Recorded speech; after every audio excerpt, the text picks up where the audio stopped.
안녕하세요. 오늘은 5월 11일 발표된 분양권 전매금지 강화에 대한 뉴스를 이야기해 보겠습니다. 얼마 전 용산 정비창 부지에 주택 8,000가구 공급을 비롯한 수도권 주택 공급 강화 방안을 발표한 정부가 이번에는 분양권 시장을 정조준했습니다.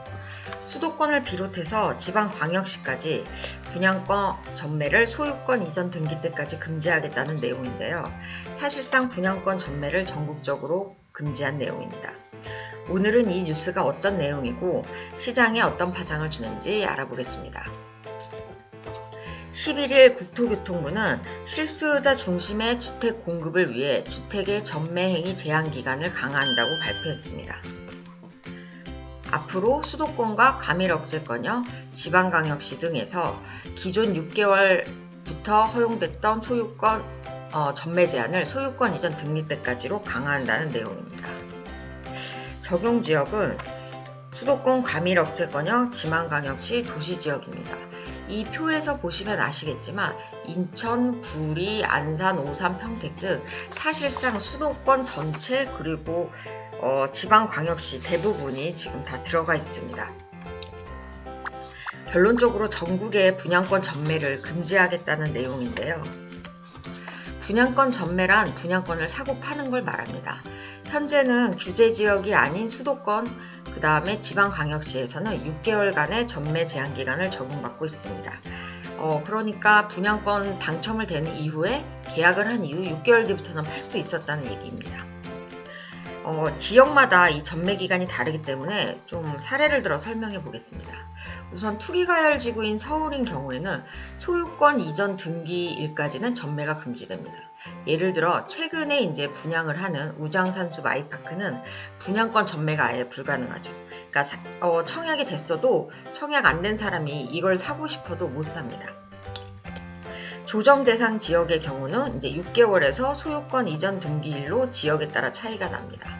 예를 들어서 2018년 분양한 수원 화서푸르지오는 전매 제한 6개월을 적용받았습니다. 그런데 2020년 수원에서 분양한 쌍용 오목초는 소유권 이전 등기일까지 전매가 금지됩니다. 왜 이렇게 되냐면 원래는 조정 대상 지역은 전매 제한이 이제 6개월부터 소유권 이전 등기일까지로 세 개 종류로 이제 그 유형별로 달랐는데요. 2월 20일 대책 이후로 조정 지역은 전매가 아예 불허하도록 바뀌었습니다. 그래서 같은 수원 지역이더라도 시기에 따라서 전매 제한 기간이 다른 것이죠. 그 외에 수도권과 지방광역시, 한마디로 비규제 지역은 전매 제한이 6개월입니다. 그래서 최근에 이제 인기리에 분양한 인천 힐스테이트 송도더 스카이는 전매가 6개월을 적용받습니다. 이 아파트의 모집 공고문에 보면 비투기 과열지구 비청약 과열지역에서 6개월 동안 전매가 금지된다 이렇게 밝혔습니다. 그러니까 인천에서 최근에 분양한 이 아파트는 전매가 6개월, 당첨 이후 6개월부터는 팔 수 있게 그렇게 돼 있다는 거죠. 이번 발표는 이렇게 지역별로 전매 기간이 다르고 특히 수도권 비규제 지역은 청약 당첨 후 6개월 뒤면 분양권을 팔 수 있었는데 사실상 이제 대부분 수도권과 지방에서도 분양권을 팔 수 없게 하겠다는 의도입니다. 정부는 단타를 노린 분양권 전매 세력을 투기 세력으로 봤습니다. 정부 조사 결과 지난 3년간 20대 1을 넘는 청약 경쟁률을 기록한 단지를 보면 평균적으로 당첨자 4명 중 1명이 분양권을 전매했다고 합니다. 그러니까 한마디로 청약을 넣어서 당첨돼 놓고 그 집에 살 것이 아니고 분양권을 팔려고 하는 사람들로 봤다는 거죠. 또한 올해 분양단지 40% 이상이 20대 1이 넘는 청약 경쟁률을 기록했는데 이러한 청약 과열이 분양권을 사고 파는 그런 투기 수요에 의한 그런 과열이 빚어진 것이라고 해석했습니다. 그래서 앞으로는 전국의 대부분의 아파트들은 이제 청약이 금지되는데요. 이 대책은 8월 이후부터 적용이 됩니다. 정부는 8월까지 주택법 시행령 개정을 완료하겠다고 밝혔는데요. 8월 이후 모집 공고 내는 단지이기 때문에 9월에 분양이 예정된 하나포레나 인천연수, 인천 부평 청천 2구역 등 기존의 그 전매 제한에 걸리지 않았던 비규제 지역 하반기 분양 아파트들은 앞으로 소유권 이전 등기 때까지 전매가 금지됩니다. 이렇게 되면 시장에 미칠 영향은 무엇일까요? 전문가들은 분양 시장에 핵폭탄이 떨어졌다고 표현을 합니다. 분양권을 사고 파는 행위 자체를 차단해서 사실상 분양권 시장을 막아버렸기 때문입니다. 장기적으로는 분양권 가격 상승이 제한되고 분양권 시장은 위축될 것이라고 진단했습니다. 고종환 한국자산관리원장은 분양권 가격 상승폭이 줄어들고 시장 전반에 안정화되는 효과가 예상된다. 분양권에 대한 투기 수요가 줄어들 것이라고 예상했습니다. 왜 이렇게 분양권 시장이 끝났다고 판단을 할까요? 사실상 분양권은 전매를 통해서 가격이 상승했습니다. 전매가 되느냐 안 되느냐로 따라 가격 상승폭이 달라지는데요.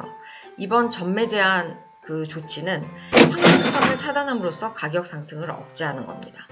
예를 들어 4월 6일 매경 기사에 따르면 비규제 지역 수도권은 전매 제한이 풀린 분양권으로 인해서 단숨에 웃돈이 수천만 원이 붙고 불티나게 팔리고 있다고 합니다.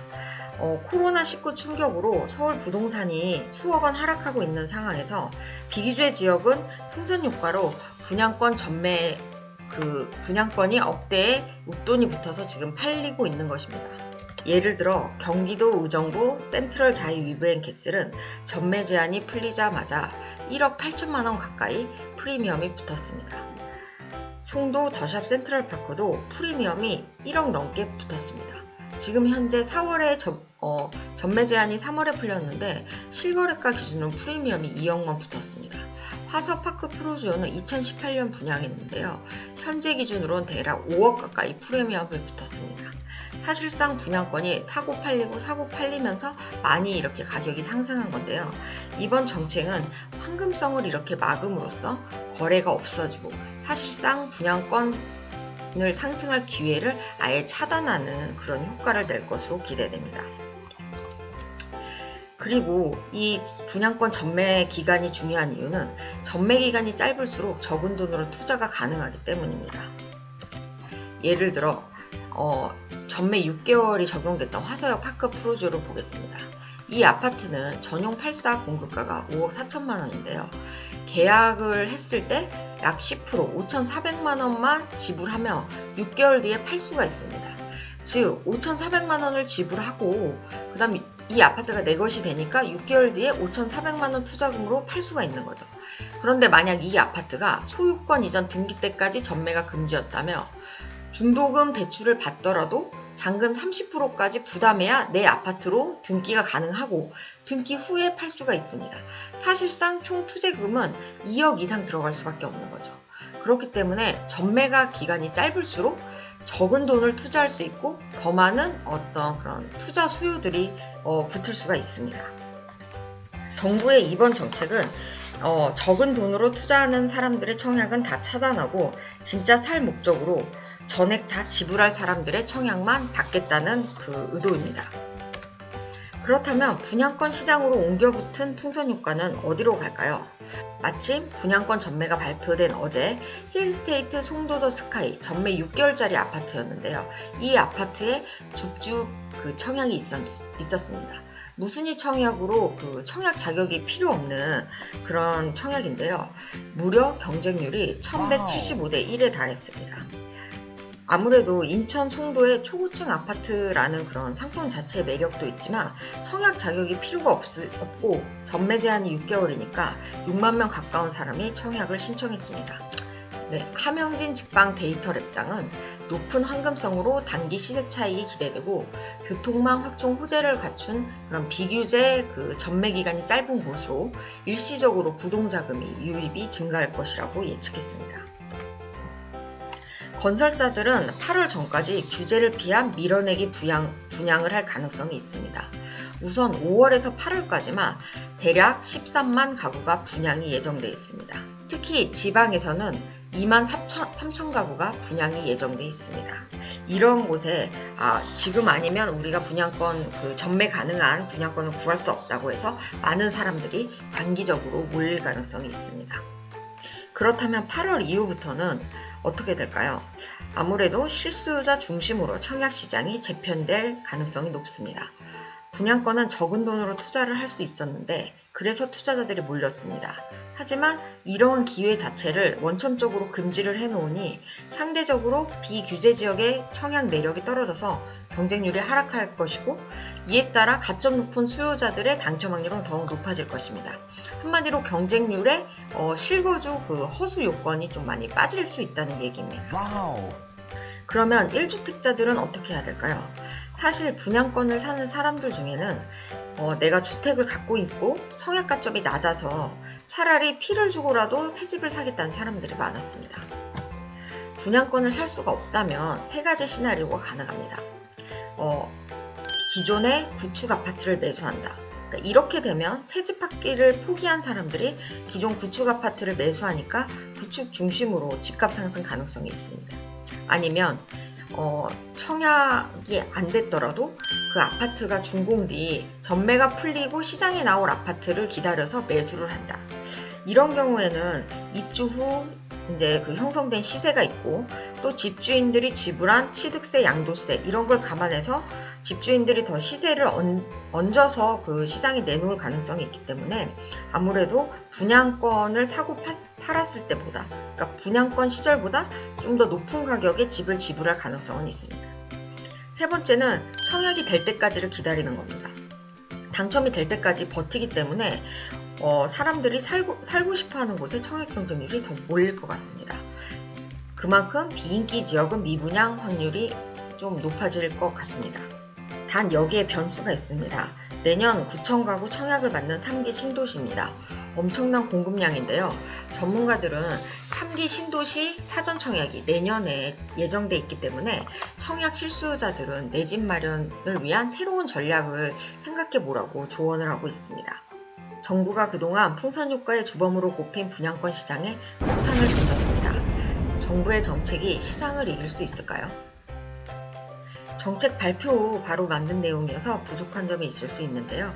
여러 의견 주시면 반영해서 더 알찬 내용으로 찾아뵙겠습니다. 감사합니다.